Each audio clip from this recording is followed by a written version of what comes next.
Chemistry for genius में आपका स्वागत है।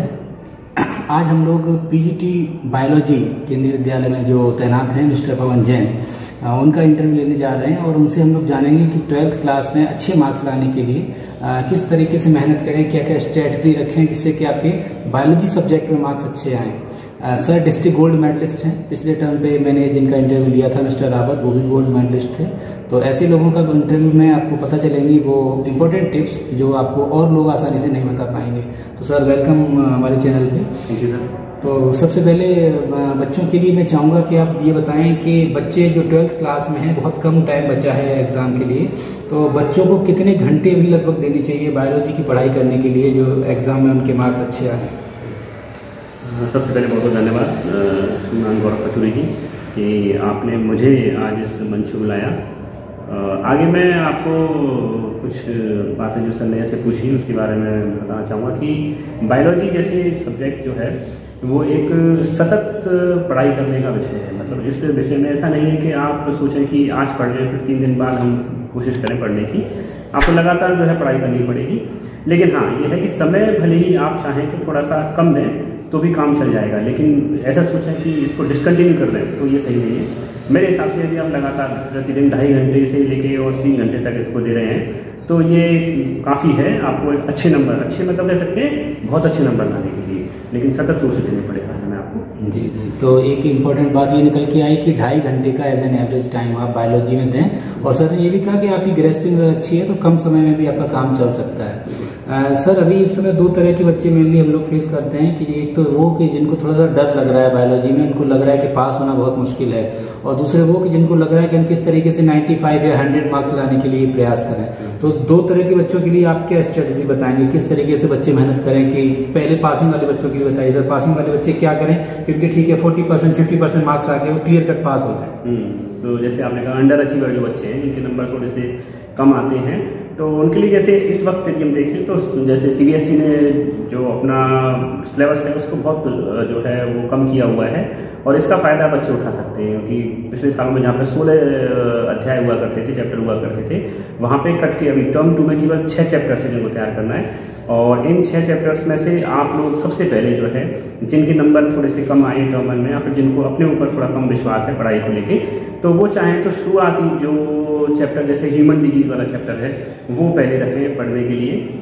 इसके अलावा जो इसके बाद में जो नेक्स्ट चैप्टर है माइक्रोब्स इन ह्यूमन वेलफेयर, वो भी काफ़ी स्कोरिंग चैप्टर है, बहुत लिमिटेड उसमें टॉपिक हैं और नंबर अच्छे आने के चांसेस ज़्यादा हैं। इसके बाद में फिर आप 11th-12th चैप्टर को ड्रॉप करके यदि लास्ट के जो 2 चैप्टर हैं 13 और 15 चैप्टर इकोसिस्टम के जो चैप्टर हैं, ऑर्गेनिज्म एंड पॉपुलेशन वाला और कंजर्वेशन बायोडाइवर्सिटी वाला, इन चैप्टर्स को जब पहले लें 4 चैप्टर्स को, तो आपको अपने ऊपर कॉन्फिडेंस आएगा। क्योंकि बीएड में भी जैसे हम लोगों ने सीखा था, इंडक्टिव जो टीचिंग होती है, लर्निंग होती है, उसका तरीका ये होता है कि हम सिंपल से स्टार्ट करें और टफ की तरफ जाएं।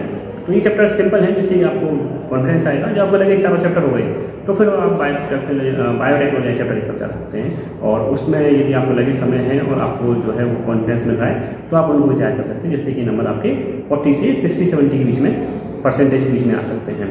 वही बात करें हम यदि ऐसे बच्चों की जिनको कि 90+ नंबर लेके आने हैं और टर्म 1 में उनका अच्छा जो है रिजल्ट रहा था, तो ऐसे बच्चों के लिए मैं कहूँगा कि वो सबसे पहले तो चैप्टर नंबर जो 11 है बायोटेक्नोलॉजी प्रिंसिपल एंड प्रोसेसेस वाला चैप्टर जो है उसको अच्छे से तैयार करें। क्योंकि वहाँ पे जो क्वेश्चन है उसमें वेरिएशन काफ़ी आते हैं, उसमें मतलब जो है चांसेस होते हैं क्वेश्चन को घुमाने की, और बच्चे घूमते भी काफ़ी हैं, उसमें नंबर जो है कम हो सकते हैं ऐसे बच्चों के जिन्होंने एवरेज पढ़ाई की है।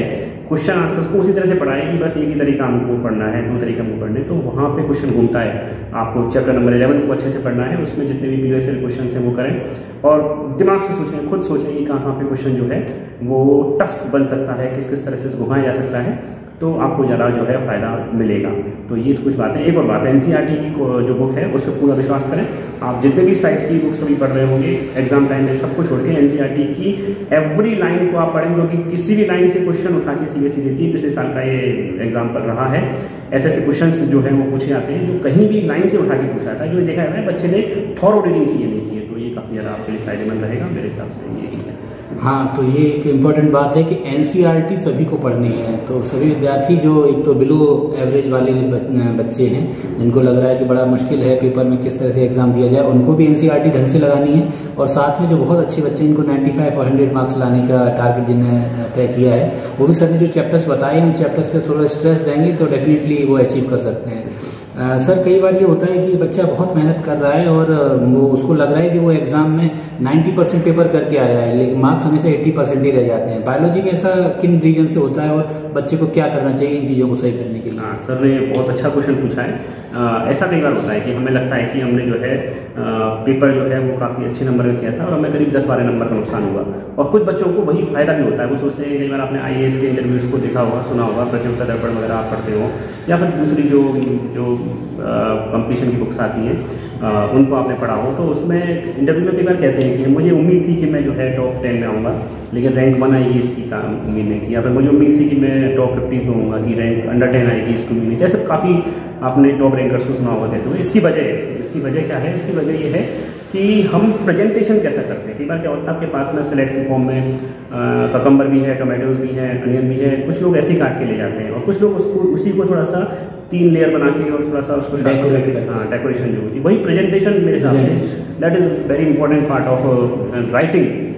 जो एग्जाम्स होते हैं जहाँ पे कि आपको MCQs टाइप एग्जाम नहीं है, जहाँ पे मेन जो है डिस्क्रिप्टिव एग्जाम जो है, तो वहाँ पे ये प्रेजेंटेशन बहुत मायने रखता है। और ये मैं आप लोगों को 2-3 बातें हैं जो मुझे अपने पर्सनल एक्सपीरियंस से लगी कि वो काफ़ी फायदेमंद हो सकती है, जो आप यदि फॉलो करेंगे तो शायद आपको ही फायदा होगा। तो पहले तो यह है कि आपको जो एग्जामिनर है उसका जो दिमाग है वो पॉजिटिव में लेके आना। कॉपी आते ही एग्जामिनर का पता नहीं कैसा दिमाग रहा हो उस वक्त, लेकिन जैसे कॉपी आपके सामने आए तो उसे लगे कि इसको मैं ऐसे चेक करूँगा तो भी अच्छे नंबर दे सकता हूँ, वहाँ पे लेके जाना है। शुरुआती जो क्वेश्चन आप करें वो ऐसे हो जिसमें कि आपने जो किया है वो लगे कि आपने बहुत कुछ किया है, मतलब नंबर 2 में से 2 ही दे सकते हैं पर काम इसने 3 नंबर का किया है, ऐसा एग्जामिनर को फील होना चाहिए। और उसे यदि ये पॉजिटिव फीलिंग आपकी कॉपी के साथ आ गई उस वक्त, उस 10 मिनट या 8 मिनट की ड्यूरेशन जो भी उसके पास है कॉपी चेक करने का 15 मिनट का, उसमें यदि वो फीलिंग स्टार्टिंग में आ गई तो काफ़ी फायदा हो सकता है आपको उन क्वेश्चंस के आंसर में जहाँ पे आपने कुछ कमी छोड़ी है। दूसरा,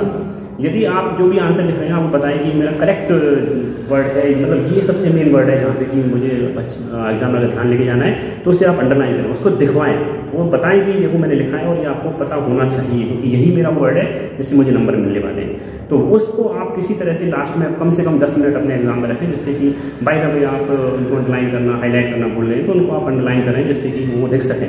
साथ में कोशिश करें, बायोलॉजी में बहुत इंपॉर्टेंट बात है, कोशिश करें अपनी बातों को जितना हो सके डायग्राम और टेबल और पॉइंट्स के थ्रू बताने। कभी भी जो है कंटिन्यूस पैराग्राफ ना लिखें, ये कोशिश करें कि आप डायग्राम से बताएं, नहीं है तब भी उम्मीद है आपको जो है चांस से बनाने को बनाएं। इसी तरह से टेबल की फॉर्म में उसको प्रेजेंट करें, क्योंकि टेबल डायग्राम एग्जामिनर ज़्यादा सहूलियत से देख पाते हैं बजाय पैराग्राफ को रीड करने के, और पॉइंट में डिवाइड करें, उसको गैप दें आंसर्स में। ऐसा करेंगे, लास्ट में उन क्वेश्चंस को रखें जो आपको थोड़ा कम आते हैं, तो उन क्वेश्चंस में भी आपके अच्छे किए हुए क्वेश्चन का जो एक होता है ना, एक जो इंप्रेशन जो हो रहा है, एक इंप्रेशन जा रहा है, जो एक फ्लो जा रहा है। कई बार बेकार फ्लो की वजह से अच्छे क्वेश्चन में भी कम नंबर मिलते हैं, और कई बार अच्छे फ्लो की वजह से भी जो बेकार क्वेश्चन होते हैं, मतलब ऐसा क्वेश्चन जिसमें कि आपको इतना विश्वास नहीं है, कुछ कमी आपको लग रही है, तो उसमें भी अच्छे नंबर मिल जाते हैं, क्योंकि एग्जाम में सोचता है कि वहाँ पे वो ज़्यादा नंबर नहीं दे पाया फुल से, यहाँ पे चल जाएगा। तो क्या वहाँ आपको पता पड़ेगा टोटल में, इन टोटल लगभग 7 से 8% का आपको फायदा नजर आएगा। हाँ, तो ये बातें जो है मेरे हिसाब से आपके लिए बहुत फायदेमंद समझ। सर कुछ बच्चे कंफ्यूज रहते हैं कि डायग्राम वो जो बना रहे हैं एग्जाम में, उनको ब्लैक एंड व्हाइट में बनाए या कलर्ड में बनाए, ऐसा भी कुछ इशू रहता है मार्क्स में एग्जामिनर पे इंप्रेशन का, या बच्चा कैसा भी बनाएगा वो? नहीं, ऐसा कुछ नहीं है आपके लिए। जैसे एज अ बायोलॉजिस्ट मैं समझता हूँ कि डायग्राम की सबसे बड़ी जो खूबसूरती है वो उसकी लेबलिंग है, जैसा मैं मानता हूँ। डायग्राम की जो एक आर्ट है जिसको अपन जैसे मानते हैं कि जो बनाया हुआ है वो एक आर्टिस्ट जो है ज़्यादा मायने देगा। एज अ बायोलॉजिस्ट मैं व्यक्तिगत यदि अपनी बात करूँ तो मेरे लिए लेबलिंग इंपॉर्टेंट है।